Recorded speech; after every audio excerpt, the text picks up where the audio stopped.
Gading Marten dan Giselle rayakan ulang tahun Gempi bersama. Intip deretan potret kompaknya. Kebahagiaan menyelimuti Gempita Nora Marten yang berulang tahun ke-7 tahun pada Minggu tanggal 16 Januari tahun 2022. Di hari spesial tersebut, Gading Marten dan Gisela Anastasia menggelar pesta untuk sang putri. Meski telah berpisah, Gading dan Giselle tampak kompak dan harmonis merayakan ulang tahun Gempi bersama. Intip potretnya berikut ini. Gempita mengenakan dress berwarna ungu muda kompak dengan Giselle yang mengenakan blus warna senada. Sementara Gading mengenakan kemeja putih panjang dan jeans hitam. Gading menggendong sang anak ketika berfoto. Happy birthday Gempita kesayangan papa mama sudah tambah besar.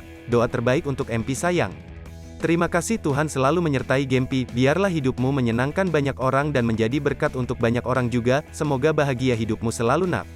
Terima kasih untuk doa-doanya dan ucapannya ke Gempi, terima kasih untuk semua yang selalu sayang sama Gempi, tulis Gading Marten.